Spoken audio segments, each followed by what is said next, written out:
मैं गुरिंदर कौर महदूदा देश दुनिया चैनल देखने वाले सारे दर्शकों का मैं स्वागत करती हाँ। केंद्र सरकार वालों जिहड़े एक्ट 3 लागू किए गए ने उन्हां दे विरोध च किसान विरोधी जिहड़े एक्ट पास किए गए ने उन्हां दे विरोध च थां ते किसानां मजदूरां वालों धरने लगाए जा रहे हैं, प्रदर्शन किए जा रहे हैं।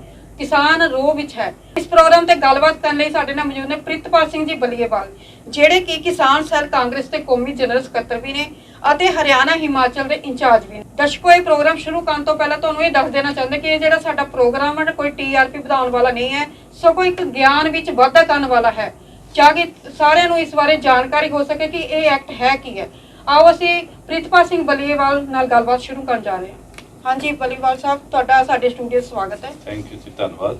हाँ जी सर, जिहड़े केंद्र सरकार वालों जारी किए गए ने ते 3 एक्ट ने ते इन्हां बारे तुसीं जानकारी दिओ, ये एक्ट है की है? देखो गल ये महदूदा जी, ਜਿਹੜੇ 3 ਐਕਟ ਆਏ ਨੇ ਇਸ ਨੇ ਸਾਡੇ ਲੋਕਤੰਤਰ ਦਾ ਕਤਲ ਕੀਤਾ ਹੈ। ਉਹ ਆਪਾਂ ਪਿਛਲੇ ਦਿਨ ਹੀ ਦੇਖਿਆ, ਚਾਹੇ ਉਹ ਲੋਕ ਸਭਾ ਦੇ ਵਿੱਚ ਸੀ ਤੇ ਰਾਜ ਸਭਾ ਦੇ ਵਿੱਚ ਜਿਹੜੀ BJP ਦੀ ਸਰਕਾਰ ਹੈ ਉਹਦੇ ਕੋਲ ਬਹੁਮਤ ਨਾ ਹੋਣ ਦੇ ਬਾਵਜੂਦ ਇਹ ਐਕਟ ਲਿਆਂਦੇ ਗਏ। ਉਹਨਾਂ ਕੋਲ 123 ਵੋਟ, ਉਹਨਾਂ ਕੋਲ 120 ਵੋਟਾਂ ਸੀ 243 ਚੋਂ, ਸਾਡੇ ਕੋਲ 123 ਵੋਟਾਂ ਸੀ। ਵੌਇਸ ਵੋਟਿੰਗ ਦਾ ਬਹਾਨਾ ਲਾ ਕੇ ਉਹਨਾਂ ਨੇ ਇਹ ਕਾਲੇ ਕਾਨੂੰਨ ਪਾਸ ਕੀਤੇ ਨੇ। ਇਹਨਾਂ 'ਚ ਕੋਈ ਬੈਨੀਫਿਟ ਨਹੀਂ ਹੈਗਾ। ਉਹਦੇ 'ਚ ਇੱਕ ਜਿਹੜਾ ਜ਼ਰੂਰੀ ਵਸਤਾਂ ਕਾਨੂੰਨ ਹੈਗਾ ਉਹ 1955 ਦਾ ਚੱਲਿਆ, ਉਹਦੇ 'ਚ ਸੋਧ ਕੀਤਾ। 2 ਐਕਟ ਨੇ ਜਿਹੜੇ, ਇੱਕ ਖੇਤੀ ਉਪਜ ਤੇ ਵਪਾਰ ਤੇ ਵਣਜ ਤੇ ਦੂਜਾ ਜਿਹੜਾ ਕੀਮਤ ਗਰੰਟੀ ਤੇ ਖੇਤੀ ਸੇਵਾਵਾਂ ਬਾਰੇ, ਜਿਸ 'ਚ ਕਿਸਾਨੀ ਠੇਕਾ ਹੈਗਾ।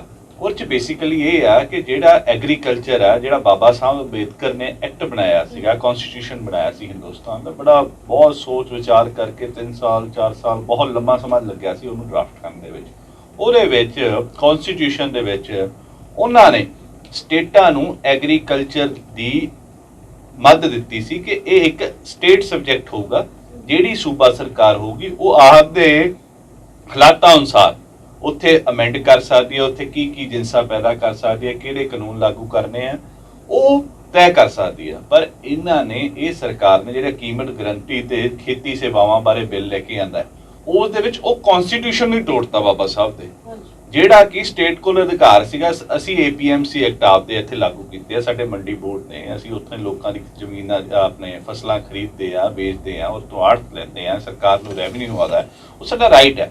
ਤੇ ਲੋਕੀ ਜਿਹੜੇ ਸਾਡਾ ਕਿਸਾਨ ਹੈ ਉਹ ਸਰਾਣੇ ਥੱਲੇ ਹੱਥ ਦੇ ਕੇ ਸੌਂਦਾ ਹੈ ਰਾਤ ਨੂੰ ਕਿ ਸਰਕਾਰ ਬੈਠੀ ਹੈ ਮੇਰੀ ਜਿੰਸ ਖਰੀਦਣ ਨੂੰ। ਇਸ ਕਰਕੇ ਥੋੜਾ ਸੌਖਾ ਸੀ ਪੰਜਾਬ ਹਰਿਆਣਾ ਦਾ ਕਿਸਾਨ, ਕਿਉਂਕਿ 1965 ਦੇ ਵਿੱਚ ਜਦੋਂ ਅਮਰੀਕਾ ਤੋਂ ਕਣਕ ਆਉਣੀ ਬੰਦ ਹੋਈ ਹੈ ਤੇ ਸਾਡੇ ਇੱਥੇ ਹਰਿਤ ਕ੍ਰਾਂਤੀ ਆਈ ਹੈ, ਉਹ ਪੰਜਾਬ ਤੇ ਹਰਿਆਣੇ ਦੇ ਕਿਸਾਨ ਨੇ ਹੀ ਉਸ ਕੇਂਦਰੀ ਪੂਲ ਦੇ ਵਿੱਚ ਹਿੰਦੁਸਤਾਨ ਦੇ ਲੋਕਾਂ ਨੂੰ ਲੁੱਟੀ ਖੋਈ। ਪਰ ਅੱਜ ਇਹਨਾਂ ਜਿਹੜੀ ਹੰਕਾਰੀ ਸਰਕਾਰ ਬੈਠੀ ਹੈ ਉਹ ਲੋਕਾਂ ਦੇ ਮੂੰਹ ਚੋਂ ਉਹ ਨਵਾਲਾ ਵੀ ਛਿਨਣਾ ਚਾਹੁੰਦੀ ਹੈ। ਅੱਜ ਆਪਾਂ ਕਰੋਨਾ ਮਹਾਮਾਰੀ ਦੇ ਦੌਰਾਨ ਲੜਦੇ ਰਹੇ ਹਾਂ ਕਈ ਚੀਜ਼ਾਂ ਦੇ ਨਾਲ, ਆਪਾਂ ਵੇਖਿਆ ਕਿ 24% GDP ਮਾਈਨਸ 'ਚ ਚਲੀ ਗਈ ਹਿੰਦੁਸਤਾਨ ਦੀ, ਜਿਹੜੀ ਇੰਡਸਟਰੀਅਲ ਗਰੋਥ ਆਪਾਂ ਮੰਨਦੇ ਹਾਂ। ਤੇ ਕੱਲਾ ਕਿਸਾਨੀ ਧੰਦਾ ਐਸਾ ਬਚਿਆ ਜਿਹਦੀ 4% GDP ਪਲੱਸ ਦੇ ਵਿੱਚ ਸੀ, ਤੇ ਆਪਾਂ ਉਹਨੂੰ ਵੀ ਖਤਮ ਕਰਨ ਲੱਗੇ ਹਾਂ। ਕਿਉਂ ਕਰ ਰਹੇ ਹਾਂ, ਕੀ ਹੈਗਾ ਕੀ ਨਹੀਂ ਹੈਗਾ। ਹੁਣ ਆਪਾਂ ਜਿਹੜਾ ਜ਼ਰੂਰੀ ਵਸਤਾਂ ਕਾਨੂੰਨ ਸੀਗਾ ਜਿਹੜਾ 1955, ਕੋਈ ਵੀ ਜਮਾਖੋਰ ਆਦਮੀ, ਆਪਾਂ ਪਿਛਲੇ ਦਿਨ ਹੀ ਦੇਖਦੇ ਸੀਗੇ ਕਿ ਪਿਆਜ਼ 100 ਰੁਪਏ ਕਿਲੋ ਚਲਿਆ ਗਿਆ, ਦਾਲਾਂ ਦੇ ਰੇਟ ਵੱਧ ਗਏ, ਆਲੂ ਵੱਧ ਗਿਆ, ਦੂਜੀਆਂ ਤੀਜੀਆਂ ਚੀਜ਼ਾਂ, ਸਾਰੀਆਂ ਚੀਜ਼ਾਂ ਦੇ ਰੇਟ ਵਧਾ ਦਿੰਦੇ ਸੀ ਜਿਹੜੇ ਜਮਾਖੋਰ ਲੋਕ ਹੁੰਦੇ ਸੀ। ਉਸ ਜਮਾਖੋਰ ਲੋਕਾਂ ਦੇ ਉੱਪਰ ਇਸ ਕਾਨੂੰਨ ਦੇ ਤਹਿਤ FIRਾਂ ਦਰਜ ਹੁੰਦੀਆਂ ਸੀ ਤੇ ਫਿਰ ਅਸੀਂ ਇਹ ਜਿਹੜੀ ਕੀ ਕਹਿੰਦੇ ਆ ਮਹਿੰਗਾਈ ਦਰ ਨੂੰ ਕੰਟਰੋਲ ਕਰਦੇ ਸੀ, ਉਹਨੂੰ ਥੱਲੇ ਲੈ ਕੇ ਆਉਂਦੇ ਸੀ। ਪਿਆਜ਼ ਦੇ ਰੇਟ ਨੂੰ, ਚਾਹੇ ਉਹ ਚੀਨੀ ਦਾ ਰੇਟ ਸੀ, ਕਿਸੇ ਵੀ ਕਿਸਮ ਦਾ, और तो जमाखोरी बंद हो जाती थी। इस कानून च सोध करके इन्होंने जमाखोरी नहीं खुल देती कि जिन्नी मर्जी जमाखोरी हो जाए ते सरकार कार्रवाई उदों जाके करूगी जो मार्केट का रेट, अगर अज 100 रुपए प्याज का रेट है, अज तो अगर कैलकुलेट करनगे जब तक 200 रुपए किलो 100% ऑफ द इंक्रीज नहीं जाती, जब तक सरकार कार्रवाई नहीं कर सकती, उस व्यापारी ते पर्चा नहीं दर्ज कर सकती। तीजा ये स्टोरेज की गल आ गई, ਜਿਹੜੀ ਇਹਦੇ ਨਾਲ ਕੀਮਤ ਗਰੰਟੀ ਤੇ ਵਪਾਰ ਤੇ ਵਣਜ ਦੇ ਨਾਲ ਅਟੈਚ ਹੈ, ਕਿਉਂਕਿ ਅਗਰ ਜੱਟ ਨੇ, ਜ਼ਿਮੀਦਾਰ ਨੇ 2 ਰੁਪਏ ਕਿਲੋ ਆਲੂ ਵੇਚਦਾ, 4 ਰੁਪਏ ਕਿਲੋ ਆਲੂ ਵੇਚਦਾ, ਠੀਕ ਹੈ, ਅੱਜ 40 ਰੁਪਏ ਵਿਕਦਾ ਪਿਆ, ਉਹ ਸਟੋਰੇਜ ਖਰੀਦ ਕੇ ਉਹਦੇ ਘਰੇ ਵੀ ਕਰ ਸਕਦਾ ਹੈ। ਕਰੇ ਜਮਾਖੋਰੀ ਉਹਦੇ ਘਰ ਨੂੰ ਯੂਜ਼ ਕਰਕੇ ਜਦੋਂ 40 ਰੁਪਏ ਲਊਗਾ ਉੱਥੋਂ ਚੱਕੂਗਾ, ਤਾਂ ਅਗਰ ਜੱਟ ਨੇ ਵੀ ਖਰੀਦਣਾ ਹੋਵੇ ਤਾਂ 40 ਰੁਪਏ ਉਹਦੇ ਤੋਂ ਖਰੀਦੂਗਾ। ਇਹ ਸੋਧ ਕੀਤੀ ਗਈ ਆ, ਮਤਲਬ ਕਿ ਕਿਸਾਨ ਹਿਤੈਸ਼ੀ ਦਾ ਹੋਇਆ ਹੀ ਕੁਝ ਨਹੀਂ ਇਹਦੇ 'ਚ। ਸੈਕੰਡਲੀ MSP ਲੋਕਾਂ ਮੈਂ ਤੁਹਾਡੇ ਦਰਸ਼ਕਾਂ ਨੂੰ ਦੱਸ ਦੇਣਾ ਚਾਹੁੰਦਾ ਹਾਂ ਕਿ ਲੋਕਾਂ ਨੂੰ MSP ਦਾ ਕਈਆਂ ਨੂੰ ਤਾਂ ਮਤਲਬ ਹੀ ਨਹੀਂ ਪਤਾ ਕਿ ਕੀ ਹੁੰਦਾ ਹੈ। ਉਹ MRP ਵਾਂਗੂ MSP ਵੀ ਸਮਝ ਲੈਂਦੇ ਆ। ਇਹ MRP ਹੁੰਦੀ ਹੈ ਮੈਕਸਿਮਮ ਰਿਟੇਲ ਪ੍ਰਾਈਸ, ਯਾਨੀ ਵੱਧ ਤੋਂ ਵੱਧ ਮੁੱਲ ਹੁੰਦਾ ਕਿ ਜਿਹਦੇ ਤੇ ਵੇਚ ਸਕਦਾ ਹੈ ਬੰਦਾ। MSP ਹੁੰਦੀ ਹੈ ਮਿਨੀਮਮ ਸਪੋਰਟ ਪ੍ਰਾਈਸ ਹੁੰਦਾ, ਮੈਕਸਿਮਮ ਸੈਲਿੰਗ ਪ੍ਰਾਈਸ ਨਹੀਂ ਹੈਗਾ, ਮਿਨੀਮਮ ਸਪੋਰਟ ਪ੍ਰਾਈਸ ਹੈ ਜੋ ਕਿ ਕਿਸਾਨੀ ਤੇ ਲਾਗੂ ਹੁੰਦਾ ਹੈ।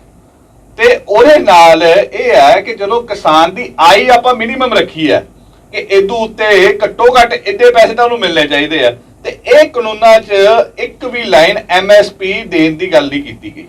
ਉਹ ਚਾਹੇ ਵਪਾਰੀ ਆ ਕੇ ਤੁਹਾਡੇ ਤੋਂ 2 ਰੁਪਏ ਨੂੰ ਖਰੀਦੇ, 4 ਰੁਪਏ ਨੂੰ ਖਰੀਦੇ, ਅਗਰ ਹਿੰਦੁਸਤਾਨ ਦੀ ਸਰਕਾਰ MSP ਨੂੰ ਜਾਰੀ ਕਰਦੀ ਹੈ, ਉਹਨੇ ਰੇਟ ਬਣਾਏ ਹੋਏ ਆ। ਮੱਕੀ 1850 ਦਾ ਰੇਟ ਕੀਤਾ ਹੈ, ਪਰ ਸਾਡੀ ਮੰਡੀਆਂ 'ਚ ਚਾਹੇ APMC ਹੈ ਸਾਡੇ ਕੋਲ ਇਸ ਵੇਲੇ, ਤਾਂ ਵੀ ਸਾਡੇ ਕੋਲ 650 ਨੂੰ ਵਿਕ ਰਹੀ ਹੈ।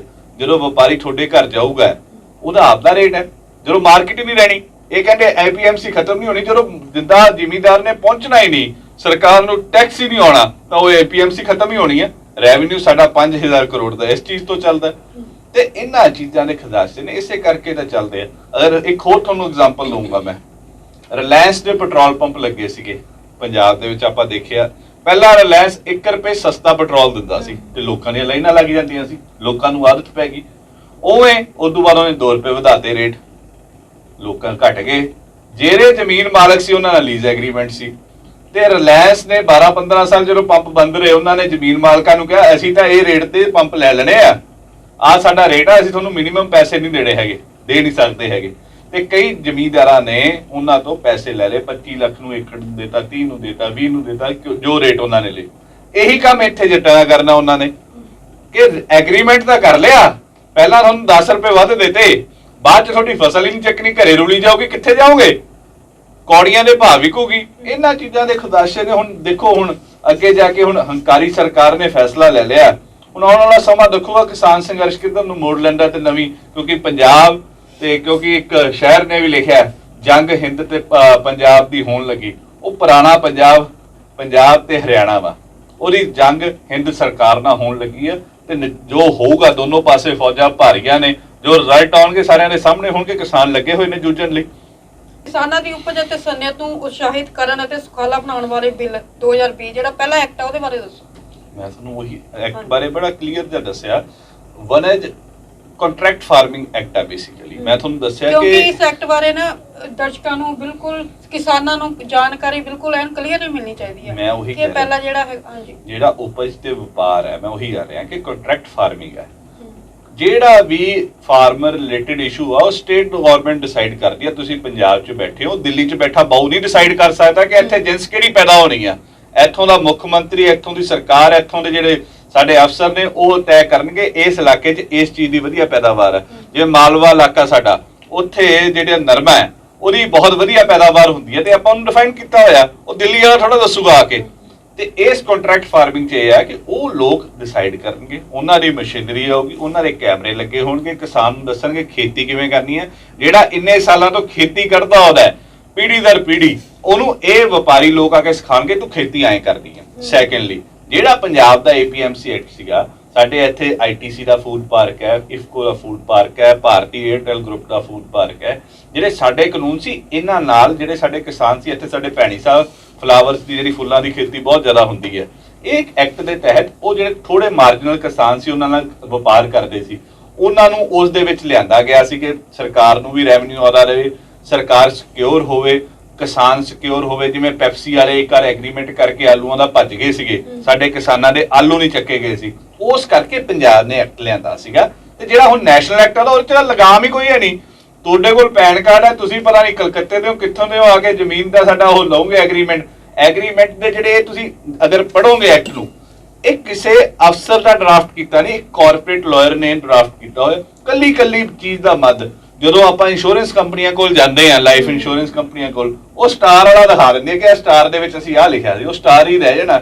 ਤੇ ਜਦੋਂ ਆਪਾਂ ਰੌਲਾ ਪਾਵਾਂਗੇ, ਨਾ ਅਸੀਂ ਕੋਰਟ ਜਾ ਸਕਦੇ, ਨਾ ਅਸੀਂ ਕਚਹਿਰੀ ਜਾ ਸਕਦੇ ਆ। ਵੱਡੇ ਉਹਨਾਂ ਕੋਲ ਮਹਿੰਗੇ ਵਕੀਲ ਹੋਣਗੇ। ਜਿਹੜੇ ਕਿਸਾਨ ਕੋਲ 2 ਏਕੜ ਵਾਲਾ ਹੈ, ਉਹਨੂੰ 2000 ਵਕੀਲ ਨੂੰ ਦੇਣਾ ਔਖਾ ਹੈ, ਉਹ ਇਹਨਾਂ ਕਾਰਪੋਰੇਟਾਂ ਨਾਲ ਕਿੱਥੋਂ ਲੜ ਪੂ। ਇਸੇ ਗੱਲ ਤਾਂ ਕਹਿੰਦੇ ਆ ਕਿ ਜੇ ਸਰਕਾਰ ਵਿੱਚ ਹੋਊਗੀ ਤਾਂ ਅਸੀਂ ਉਹ ਕਿਸਾਨ ਦਾ ਹੱਕ ਉਸ ਕਿਸਾਨ ਤੱਕ ਪਹੁੰਚਾ ਪਾਵਾਂਗੇ, ਨਹੀਂ ਇਸ ਕਾਰਨ ਉਹ ਮਰ ਜੂਗਾ। ਹਾਂਜੀ, ਦੂਜਾ ਹੈਗਾ ਐਕਟ ਕਿਸਾਨਾਂ ਦੀ ਸਸ਼ਕਤੀਕਰਨ ਅਤੇ ਰਾਖੀ ਲਈ ਕੀਮਤਾਂ ਦੇ ਭਰੋਸੇ ਅਤੇ ਖੇਤੀਬਾੜੀ ਸੇਵਾਵਾਂ ਦੇ ਕਰਾਰ ਬਾਰੇ ਬਿੱਲ 2020। ਮੈਂ ਉਹੀ ਇਹ ਦੋਨਾਂ ਬਿੱਲਾਂ ਨੂੰ ਨਾਲੋਂ ਨਾਲ ਐਡਰੈਸ ਕੀਤਾ ਕਿ ਇੱਕ 'ਚ ਕੰਟਰੈਕਟ ਫਾਰਮਿੰਗ ਆ ਗਈ, ਇੱਕ 'ਚ ਵਪਾਰ ਦੀ ਗੱਲ ਆ ਗਈ। ਇਹ ਦੋਨੋਂ ਉਹਨਾਂ ਨੇ ਬਿੱਲ ਦੇ ਰੂਪ ਦੇ ਵਿੱਚ ਸ਼ੇਪ ਕੀਤੇ ਆ, ਤੇ ਤੀਜਾ ਉਹਦੇ ਨਾਲ ਆ ਗਿਆ ਕਿ ਉਹਦੇ ਘਰੇ ਹੀ ਉਹ ਕਰ ਦੇਣਗੇ।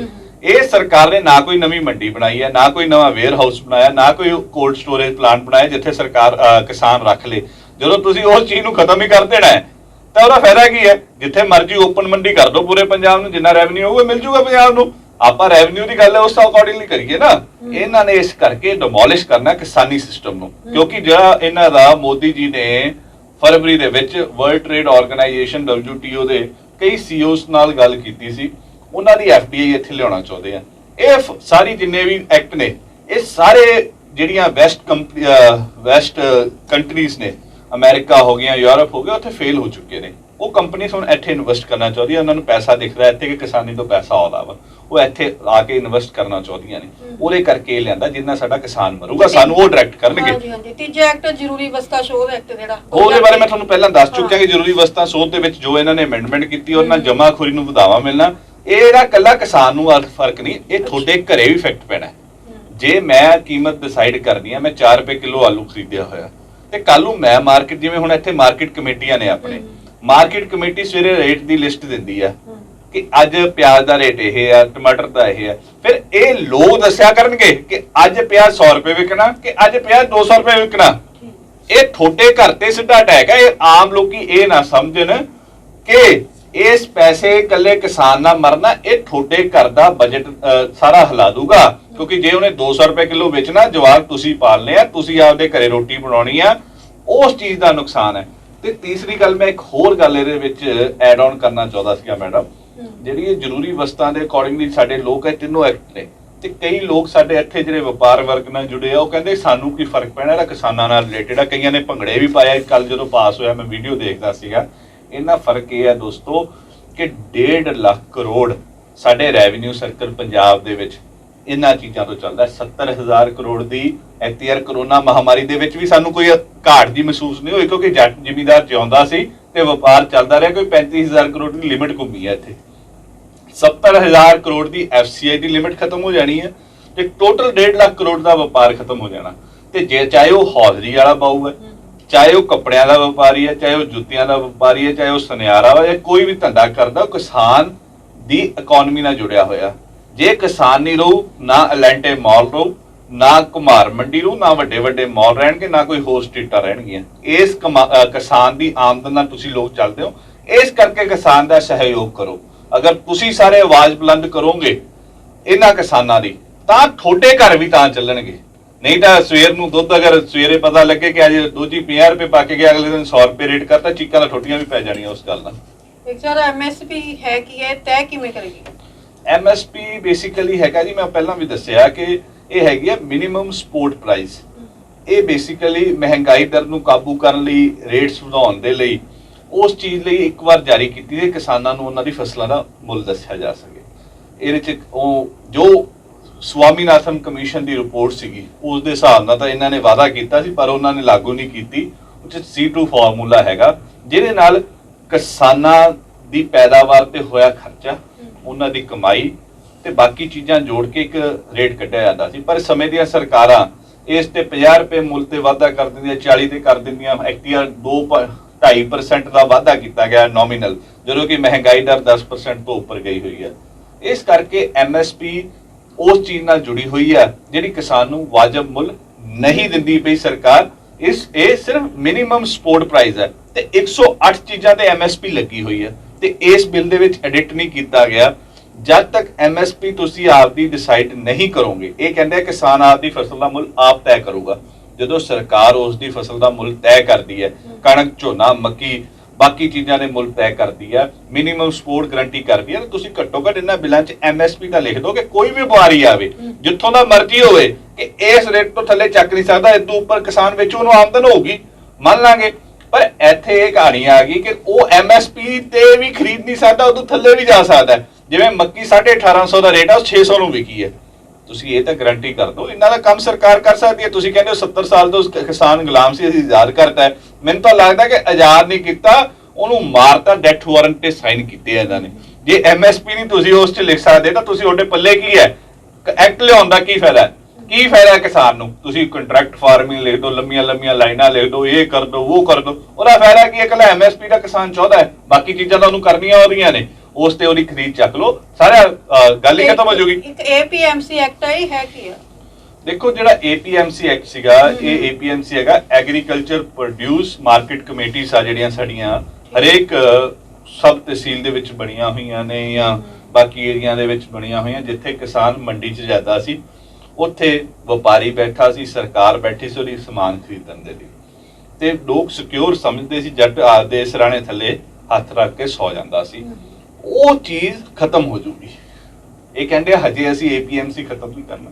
ਜਦੋਂ ਤੁਸੀਂ ਮੰਡੀ ਓਪਨ ਕਰਤੀ, ਇੱਥੇ ਸਰਕਾਰ ਬੈਠੀ ਹੈ ਟੈਕਸ ਲਈ, ਜੇ ਆਪਾਂ GST ਲੈ ਰਹੇ ਆ, ਮੈਂ ਇੱਕ ਐਗਜ਼ਾਮਪਲ ਦਿੰਦਾ, ITC ਜਾਂ ਬਾਕੀ ਬ੍ਰਾਂਡ ਸਾਡੇ ਤੋਂ ਕਣਕ ਖਰੀਦਦੇ ਨੇ, ਉਹਨਾਂ ਨੇ ਆਟਾ ਬਣਾਇਆ, ਆਟੇ ਦੀ ਪੈਕਿੰਗ ਕੀਤੀ, ਉਹਦੇ ਤੇ MRP ਲਗਾਤੀ 300 ਰੁਪਇਆ 400 ਰੁਪਇਆ। ਉਹ ਜਦੋਂ ਬਾਜ਼ਾਰ ਜਾਣਾ, ਲੋਕਾਂ ਨੇ ਉਸ ਰੁਪਏ ਤੇ MRP ਤੇ ਖਰੀਦ ਲਈ ਤੇ GST ਕਲੈਕਟ ਕੀਤੀ ਸਰਕਾਰ ਨੇ। ਠੀਕ ਹੈ, ਇੱਥੇ ਸਰਕਾਰ ਕਹਿੰਦੀ ਹੈ ਕਿ ਬੰਦਾ ਨੂੰ ਟੈਕਸ ਫਰੀ ਕਰਤਾ, ਕਿਸਾਨ ਨੇ ਥੋੜਾ ਟੈਕਸ ਦੇਣਾ, ਵਪਾਰੀ ਨੇ ਦੇਣਾ। ਅਗਰ ਵਪਾਰੀ ਪਿੱਛੋਂ ਲੈ ਰਿਹਾ ਤਾਂ ਇੱਥੇ ਸਰਕਾਰ ਨੂੰ ਕਿਉਂ ਨਾ ਦੇਵੇ? ਉਹ ਕਹਿੰਦੀ ਸੈਂਟਰ ਸਰਕਾਰ ਨੂੰ ਟੈਕਸ ਦੇ ਦਿਓ, ਪਰ ਸੂਬਿਆਂ ਦੀ ਸਰਕਾਰਾਂ ਨੂੰ ਟੈਕਸ ਨਾ ਦੇਵੋ। ਜੇ ਵੱਡਾ ਵਪਾਰੀ ਆਊਗਾ, ਸਾਡੀ ਮੰਡੀ 'ਚ ਹੋਊਗੀ, ਅਸੀਂ ਫੈਸਿਲਿਟੀ ਦਿੱਤੀ ਹੈ, ਸਾਡਾ ਬਾਕੀ ਬੈਠੇ ਲੋਕ ਉਹਨਾਂ ਨੂੰ ਫੈਸਿਲਿਟੇਟ ਕੀਤਾ, ਆੜਤੀਏ ਬੈਠੇ ਨੇ ਸਾਡੇ, ਉਹਨਾਂ ਨੂੰ ਆਮਦਨ ਆਉਂਦੀ ਹੈ, ਤਾਂ ਆਪਾਂ ਉਹਨਾਂ ਦੀ ਆਮਦਨ ਨੂੰ ਕਿਉਂ ਰੋਕੀਏ? ਇਸ APMC ਦੇ ਤਹਿਤ ਸਾਨੂੰ 5000 ਕਰੋੜ ਦੀ, 4000 ਕਰੋੜ ਦੀ ਡਾਇਰੈਕਟ ਤੇ 3000 ਕਰੋੜ ਦੀ ਇਨਡਾਇਰੈਕਟ ਇਨਕਮ ਆਉਂਦੀ, 7000 ਕਰੋੜ ਰੁਪਇਆ ਪੰਜਾਬ ਦੀ ਸਰਕਾਰ ਨੂੰ ਇੱਥੋਂ ਰੈਵਨਿਊ ਮਿਲਦਾ ਹੈ, ਜਿਹਦੇ ਨਾਲ ਸੜਕਾਂ ਵੀ ਬਣਦੀਆਂ, ਰੂਰਲ ਡਿਵੈਲਪਮੈਂਟ ਫੰਡ ਵੀ ਹੁੰਦਾ, ਇੱਥੇ ਟਾਈਲਾਂ ਵਗੈਰਾ ਪਿੰਡਾਂ ਦੇ ਵਿੱਚ ਲੱਗਦੀਆਂ, ਹੋਰ ਡਿਵੈਲਪਮੈਂਟ ਦੇ ਕੰਮ ਹੁੰਦੇ, ਇਸੇ ਤਹਿਤ ਹੁੰਦੇ ਆ। ਇਹ ਖਤਮ ਹੋ ਗਈ ਤਾਂ ਕਿਸਾਨ ਦੀ ਗਰੰਟੀ ਕੀ ਹੈ? ਉਦੋਂ ਦਾ ਜਿਹੜਾ ਇੱਕ ਤੰਤਰ ਬਣਿਆ ਹੋਇਆ ਮੰਡੀ ਦਾ, ਅੰਗਰੇਜ਼ਾਂ ਤੋਂ ਪਹਿਲਾਂ ਤੋਂ ਮੰਡੀਕਰਨ ਹੈਗਾ, ਤੇ ਉਦੋਂ ਦਾ ਤੰਤਰ ਨੂੰ ਤੁਸੀਂ ਖਤਮ ਕਰਕੇ ਓਪਨ ਕਰਤਾ, ਤੇ ਉਹਦੇ ਘਰੇ ਸਟੋਰੇਜ ਕਰੋਗੇ, ਉਹਨੂੰ 2 ਰੁਪਏ ਦੇ ਗਏ ਹੋ, ਬਾਅਦ ਚ ਉਹੀ ਤੁਹਾਡੇ ਤੋਂ 40 ਖਰੀਦੂਗਾ। ਇਹ ਚੀਜ਼ ਹੈ। ਇਹ ਨਾ APMC ਜਿੱਦਣ ਖਤਮ ਹੋ ਗਿਆ ਤਾਂ ਮਤਲਬ ਕਿਸਾਨ ਖਤਮ ਹੋ ਗਿਆ। ਐਕਟਾਂ ਦੇ ਮੁਤਾਬਕ ਜਿਹੜੇ ਕਿਸਾਨ ਅਦਾਲਤਾਂ ਵਿੱਚ ਨਹੀਂ ਜਾ ਸਕਦੇ, ਉਹ ਕਿਉਂ? ਅਦਾਲਤ ਕਰਕੇ ਇਸ ਨਹੀਂ ਜਾਣ ਸਕਦੇ। ਮੈਂ ਤੁਹਾਨੂੰ ਇਹ ਗੱਲ ਆਖੀ ਕਿ ਜਿਹੜੇ ਤਿੰਨੋਂ ਸੋਧਾਂ ਹੋਈਆਂ ਤੇ 2 ਕਾਨੂੰਨ ਆਏ ਨੇ, ਇਹ ਕਿਸੇ ਅਫਸਰ ਨੇ ਡਰਾਫਟ ਨਹੀਂ ਕੀਤੇ, ਇਹ ਕੰਪਨੀਆਂ ਦੇ ਕਾਰਪੋਰੇਟ ਲਾਇਰਸ ਜਿਹੜੇ ਹੁੰਦੇ ਆ, ਵਕੀਲ, ਕਾਰਪੋਰੇਟ ਵਕੀਲ ਨੇ ਜਿਹੜੇ ਵੱਡੇ ਵੱਡੇ ਕਰੋੜਾਂ ਰੁਪਇਆ ਤਨਖਾਹਾਂ ਲੈਂਦੇ ਨੇ, ਉਹਨਾਂ ਨੇ ਡਰਾਫਟ ਕੀਤੇ ਆ। ਉਹਨਾਂ ਨੂੰ ਇਹ ਸੀ ਕਿ ਜੇ ਬੰਦਾ ਕੋਰਟ ਚਲਿਆ ਗਿਆ ਤਾਂ ਕੋਰਟ ਉਹਦੇ ਹੱਕ 'ਚ ਫੈਸਲਾ ਦਊਗੀ। ਹੁਣ MSP ਤੁਸੀਂ ਐਡਿਟ ਨਹੀਂ ਕੀਤਾ, ਤੁਸੀਂ ਕਹਤੀ ਕਿ ਮੌਕੇ ਦੀ ਇੱਕ ਪਹਿਲਾਂ ਪੈਨਲ ਬਣੂਗਾ, ਉਸ ਸਮੇਂ ਦੀਆਂ ਸਰਕਾਰਾਂ ਹੋਣਗੀਆਂ, ਉਸ ਹਿਸਾਬ ਨਾਲ ਪੈਨਲ ਬਣਾਉਣਗੀਆਂ। STM ਜਿਹਦਾ ਹੱਥ ਸਮੇਂ ਦੀ ਵੱਡੀ ਸਰਕਾਰ ਮੋਦੀ ਜੀ ਨਾਲ ਫੋਟੋ ਹੋਵੇ ਤੇ ਉਹਨੂੰ SDM ਕੀ ਕਾਰਵਾਈ ਕਰ ਲੂਗਾ ਜੀ, ਜਾਂ ਉਹਦੇ ਤੇ DC ਕੀ ਕਾਰਵਾਈ ਕਰ ਲੂਗਾ? DC ਕੋਰਟ ਦੇ ਆਰਡਰ ਨੂੰ ਕੋਰਟ ਦਾ ਆਰਡਰ ਮੰਨਣ ਲਈ ਕਿਹਾ ਗਿਆ। ਕਿਸਾਨ ਜਦੋਂ ਜਾਣਾ ਹੀ ਨਹੀਂ DC ਦੀ ਕੀ ਮਲਾਲ ਤੇ ਕੀ SDM ਦੀ ਮਜਾਲ ਕਿ ਉਹਨਾਂ ਵੱਡੀਆਂ ਕੰਪਨੀਆਂ ਦੇ ਖਿਲਾਫ ਚਲਾਇਆ ਜਾਵੇ, ਕਿਸਾਨ ਨੂੰ 2000 ਰੁਪਇਆ ਉਹਨਾਂ ਵਕੀਲਾਂ ਨੂੰ ਦੇਣਾ ਔਖਾ ਹੋ ਜਾਣਾ, ਤੇ ਉਹਨਾਂ ਕੋਲ 2 ਲੱਖ 4 ਲੱਖ ਵਾਲੇ ਵਕੀਲ ਖੜੇ ਹੋਣਗੇ, ਤਾਂ ਕਿਹਦੀ ਸੁਣਵਾਈ ਹੋਊਗੀ? ਕਿਸਾਨ ਦੀ ਹੋਊਗੀ ਕਿ ਕੰਪਨੀ ਵਾਲੇ ਦੀ ਹੋਊਗੀ? ਤਾਂ ਉਹੀ ਬਾਹਰ ਕਰਤਾ ਗਿਆ। ਮੈਂ ਤਾਂ ਉਹੀ ਤਾਂ ਕਹਿ ਰਿਹਾ ਕਿ ਇਹ ਲੋਕਤੰਤਰ ਦੀ ਹੱਤਿਆ ਕਰ ਚੱਲੇ, ਕਨਸਟੀਟਿਊਸ਼ਨ ਦੀ ਹੱਤਿਆ ਕਰ ਚੱਲੇ। ਇਸ ਕਰਕੇ ਤਾਂ ਰੌਲੇ ਨੇ। ਇਸੇ ਕਰਕੇ ਤੁਸੀਂ ਗੱਲ ਕਿਹਾ ਕਿਸਾਨਾਂ ਨੂੰ ਪਤਾ ਨਹੀਂ, ਕਿਸਾਨ ਤਾਂ ਜਾਗਰੂਕ ਹੋ ਗਿਆ। ਕਿਸਾਨ ਨੂੰ ਇਹ ਪਤਾ ਕਿ ਮੇਰੀ MSP ਬੰਦ ਹੋ ਜਾਣੀ ਹੈ, MSP ਹੀ ਉਹਦਾ ਸਭ ਕੁਝ ਹੈ।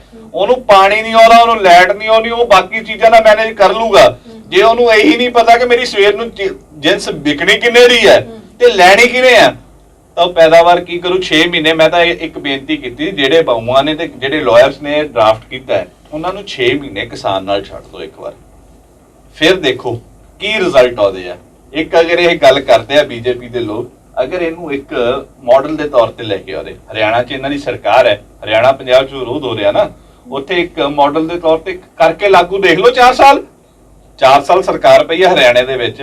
ਜੇ ਲੋਕਾਂ ਨੂੰ ਫਾਇਦੇਮੰਦ ਦਿਖੂਗੀ ਚੀਜ਼ ਤਾਂ ਕਰ ਲੈਣਗੇ, ਨਹੀਂ ਕਰਨਗੇ ਵਿਰੋਧ। ਅੱਜ ਫਾਇਦੇ 'ਚ ਨਹੀਂ ਲੱਗਦੀ ਤਾਂ ਵਿਰੋਧ ਹੋ ਰਿਹਾ ਸ਼ਰਿਆ। ਜੇਕਰ ਐਕਟ ਆ ਵੀ ਜਾਂਦੇ ਤਾਂ ਆੜਤੀਆ ਵਰਗ ਜਿਹੜਾ ਬਿਲਕੁਲ ਖਤਮ ਹੋ ਜਾਂਦਾ। ਇਹਦਾ ਵਿਰੋਧ ਵੀ ਕਿਉਂ? ਮੈਂ ਤਾਂ ਉਹੀ ਤਾਂ ਦੱਸ ਰਿਹਾ ਕਿ ਆੜਤੀਆ ਤਾਂ ਖਤਮ ਹੋ ਹੀ ਰਿਹਾ। ਆਪਾਂ ਕਿਸਾਨ ਨੂੰ ਬੇਵਕੂਫ ਮੰਨ ਲਾਂਗੇ ਕਿ ਉਹ ਅਨਪੜ੍ਹ ਹੈ, ਉਹਨੂੰ ਜ਼ਿਆਦਾ ਚੀਜ਼ਾਂ ਦੀ ਨੌਲੇਜ ਨਹੀਂ ਹੈਗੀ, ਪਰ ਆੜ੍ਹਤੀਏ ਨੇ ਦਾ ਹਿਸਾਬ ਤਾਂ ਵੀ ਪੂਰਾ ਚੰਗੀ ਤਰ੍ਹਾਂ ਕੀਤਾ ਹੁੰਦਾ ਹੈ, ਚੰਗੀ ਤਰ੍ਹਾਂ ਪੜ੍ਹਿਆ, ਉਹਨੇ ਵਕੀਲਾਂ ਨੂੰ ਵੀ ਦਿਖਾਇਆ ਤੇ ਉਹਨੂੰ ਵੀ ਦੱਸਿਆ ਕਿ ਤੂੰ ਮਰ ਜਾਏਗਾ ਭਾਈ। 30,000 ਆੜ੍ਹਤੀ ਇਸ ਵੇਲੇ ਪੰਜਾਬ ਦੇ ਵਿੱਚ ਹੈ, ਉਹਦੇ ਥੱਲੇ 3 ਲੱਖ ਲੇਬਰ ਕੰਮ ਕਰਦੀ ਹੈ, ਉਦੋਂ ਅੱਗੇ ਟਰਾਂਸਪੋਰਟ ਧੰਦੇ ਵਾਲੇ ਲੋਕ ਨੇ, ਉਹ ਸਾਰੇ ਖਤਮ ਹੋ ਜਾਣੇ ਆ। ਖੇਤੀ ਕਾਮੇ ਦੇ ਕਿਸਾਨ ਤਾਂ ਮੁੱਕਣੇ ਹੀ ਆ ਲੱਖਾਂ ਦੇ ਵਿੱਚ, ਇਹ ਲੋਕ ਵੀ ਖਤਮ ਹੋ ਜਾਣੇ ਆ। ਤੇ ਜਿਹੜੀ ਸੂਟ ਬੂਟ ਦੀ 4-5 ਵੱਡੇ ਘਰਾਣਿਆਂ ਦੀ ਸਰਕਾਰ ਹੈ, ਇਹ ਹਿੰਦੁਸਤਾਨ ਨੂੰ ਜਮਾ ਖਤਮ ਕਰਕੇ, ਪਹਿਲਾਂ ਈਸਟ ਇੰਡੀਆ ਕੰਪਨੀ ਦਾ ਰੂਲ ਹੁੰਦਾ ਸੀ ਹਿੰਦੁਸਤਾਨ ਦੇ ਵਿੱਚ, ਹੁਣ ਵੈਸਟ ਇੰਡੀਆ ਕੰਪਨੀ ਦਾ ਰੂਲ ਲਿਆ ਕੇ ਕਿਸਾਨਾਂ ਨੂੰ, ਦੇਸ਼ ਦੇ ਲੋਕਾਂ ਨੂੰ ਇਹ ਗੁਲਾਮ ਕਰਨਾ ਚਾਹੁੰਦੇ ਆ। ਦੁਬਾਰਾ ਗੁਲਾਮੀ ਦਾ ਪੱਟਾ ਸਾਡੇ ਗਲਾਂ 'ਚ ਪਾਉਣਾ ਚਾਹੁੰਦੇ ਆ, ਪਰ ਅਸੀਂ ਇਸ ਕਾਨੂੰਨ ਨੂੰ ਨਾ ਲਾਗੂ ਕਰਕੇ, ਜਦ ਤੱਕ ਇਹ 'ਚ ਅਮੈਂਡਮੈਂਟਾਂ ਨਹੀਂ ਹੁੰਦੀਆਂ, ਪੂਰੇ ਦੇਸ਼ 'ਚ ਵਿਰੋਧ ਕਰਾਂਗੇ। 2 ਕਰੋੜ ਕਿਸਾਨਾਂ ਦੇ ਅਸੀਂ ਸਾਈਨ ਕਰਾ ਕੇ ਰਾਸ਼ਟਰਪਤੀ ਨੂੰ ਦੁਬਾਰਾ ਭੇਜਾਂਗੇ ਕਿ ਇਹਨਾਂ 'ਚ ਅਮੈਂਡਮੈਂਟ ਕਰੋ। ਇਹ ਸੀ ਪ੍ਰਿਤਪਾਲ ਸਿੰਘ ਜੀ ਬਲੀਏਵਾਲ, ਜਿਨ੍ਹਾਂ ਨੇ ਸਾਨੂੰ ਐਕਟਾਂ ਬਾਰੇ ਜਾਣਕਾਰੀ ਦਿੱਤੀ ਤੇ ਇਸੇ ਮੁੱਦੇ ਤੇ ਫਿਰ ਅਸੀਂ ਭਾਰਤੀ ਜਨਤਾ ਪਾਰਟੀ ਨਾਲ ਡਿਸਕਸ਼ਨ ਕਰਾਂਗੇ। ਤੇ ਇਹਨਾਂ ਨੇ ਜਿਸ ਤਰ੍ਹਾਂ ਇਹਨਾਂ ਐਕਟਾਂ ਦੇ ਨੁਕਸਾਨ ਬਾਰੇ ਦੱਸਿਆ, ਅਸੀਂ ਉਹਨਾਂ ਤੋਂ ਵੀ ਇਸ ਮੁੱਦੇ ਬਾਰੇ ਗੱਲਬਾਤ ਕਰਾਂਗੇ ਕਿ ਇਹਨਾਂ ਦਾ ਫਾਇਦਾ ਵੀ ਹੈ ਕਿ ਨਹੀਂ। ਤੇ ਤਦ ਤੱਕ ਦਿਓ ਇਜਾਜ਼ਤ, ਧੰਨਵਾਦ।